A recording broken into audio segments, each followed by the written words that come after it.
you guys are in for a treat. We're going to balance tires right on the vehicle. You don't see that every day.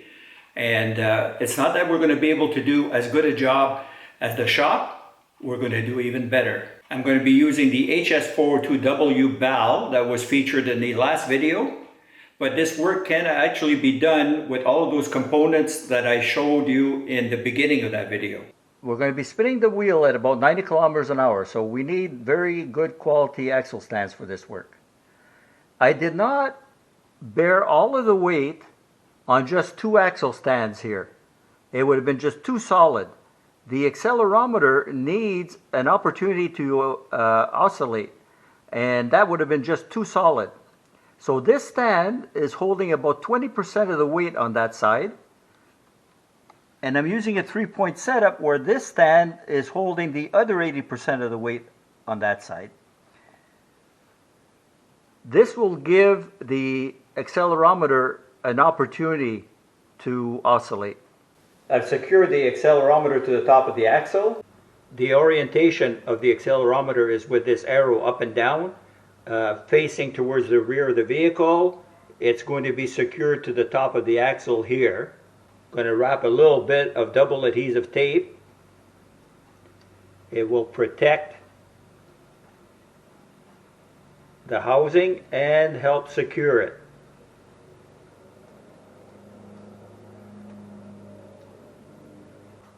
With the additional help of a tie wrap, like so.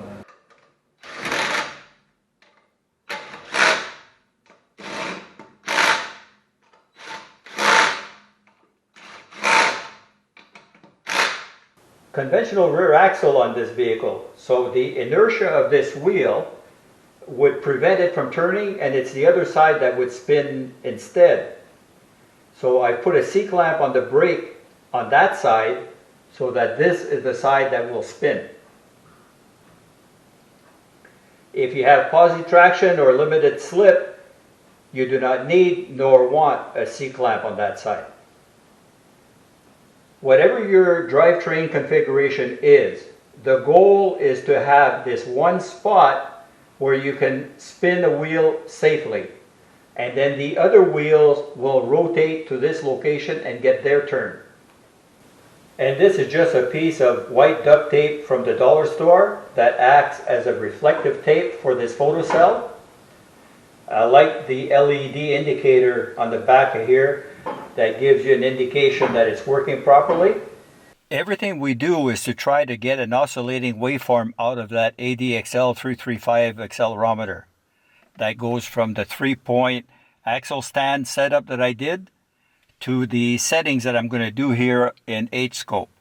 So I'm using 80 kilosamples per second. I'm going to apply a filter on channel 2, which is the ADXL. A low pass, 100 Hertz.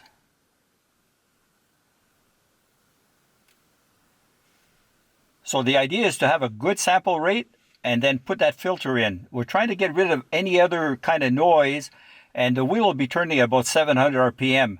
So it's a very low frequency kind of thing, and we're going to try to capture and eliminate all the rest, just that oscillation, which is the information that is contained for us.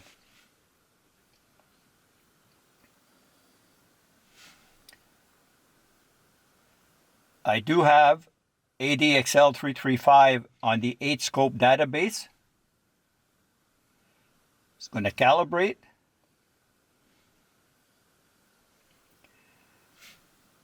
And now we go to automotive.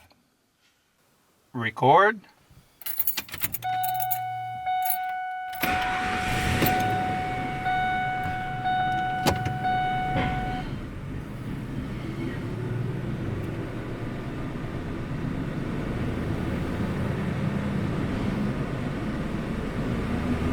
Going to bring it up to 90 kilometers. Whoa, that's rough. I can feel that right from the driver's seat. Here we are. We're up to speed. Stop.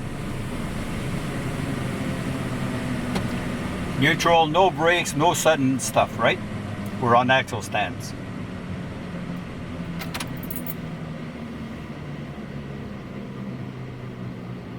Let's have a look at it.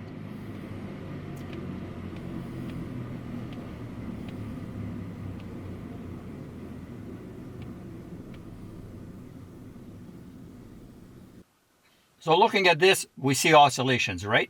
So let's bring in the 720 overlay and let's pick one here.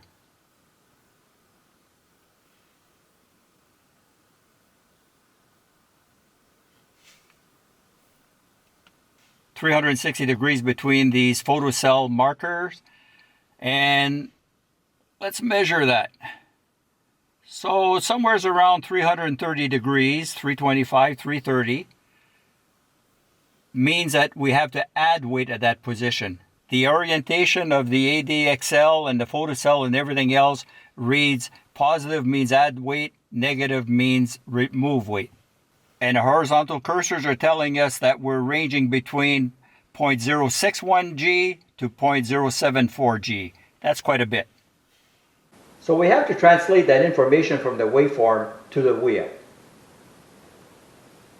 We align our protractor to where the photocell was. That's the 0. And we index the tape to the 330 degrees that our peak on that waveform told us.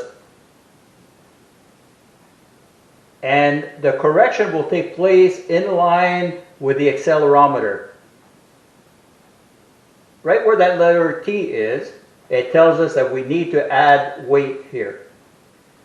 How much weight? It doesn't tell us. We need to have a bit of a feel for it. This was quite rough. I could feel it from the driver's seat. It's going to take quite a bit to move the needle here. I'm going to try 3/4 of an ounce. If it's too much, we'll remove some. If it's not enough, we'll add some. But we have the location. We're just missing just how much. And that's a little bit of a try. I got a box full of these 1/4 ounce self-adhesive weights from eBay. I'm going to apply 3 of them here. Notice how far in I put them, because this area here, the brake assembly rides, and there's very little clearance between that and the rim. So little that even some of these thin weights just might not slip by. So you have to make sure that you install your weights past that. A short discussion also about single plane, which is what this is here, and 2 plane, which is what the shop had done here, right? There are weights like this on both sides. First, let me tell you that in industrial balancing, the rule of thumb is that if the rotor width is 1/2 of the diameter, then single plane should be able to handle it. Today's build quality on the tires and the rims are a lot more exacting, and you'll notice that new vehicles use concealed weights in one location here. These tires only have 5,000 kilometers. For all intents and purposes, this is a balance that pretty much as it came out of the shop.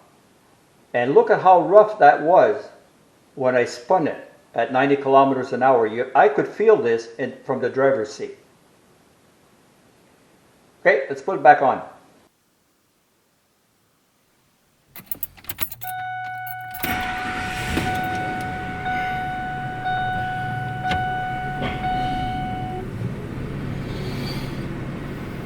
Yeah, we'll give that another spin. Bring it up to 90.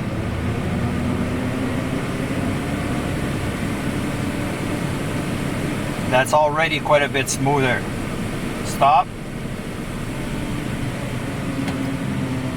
Neutral. Shut that off.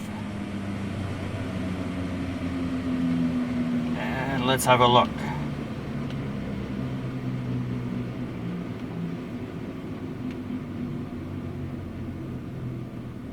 So even before putting the overlay, I can tell that we're at the same spot. It still is asking for some more weight. So let's put the overlay on here.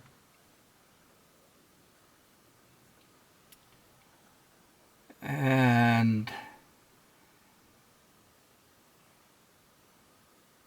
let's capture that.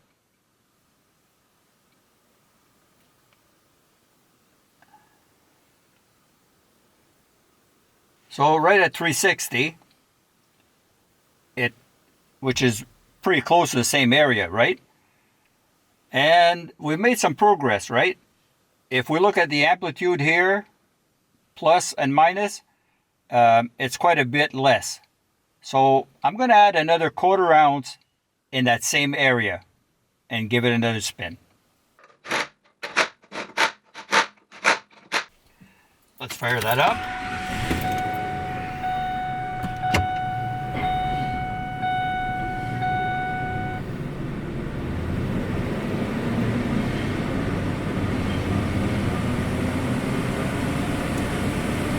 That's smooth.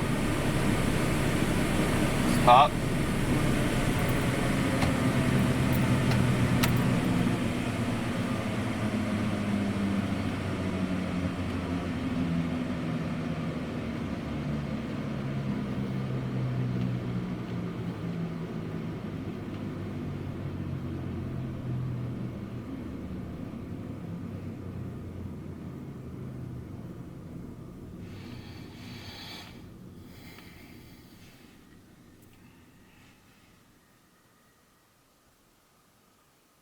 And this is what happens when you get to the point where it's balanced.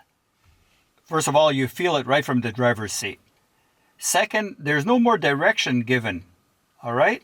If you look at this waveform, we're not getting any place that we could point to where it's been oscillating. It's just like a low-level noise. The amplitude has been reduced. We're done here.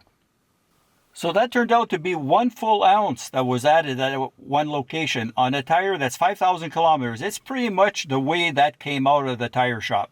And those tire shops are shooting for a grade that's either a very good G40 or perhaps a poor G16.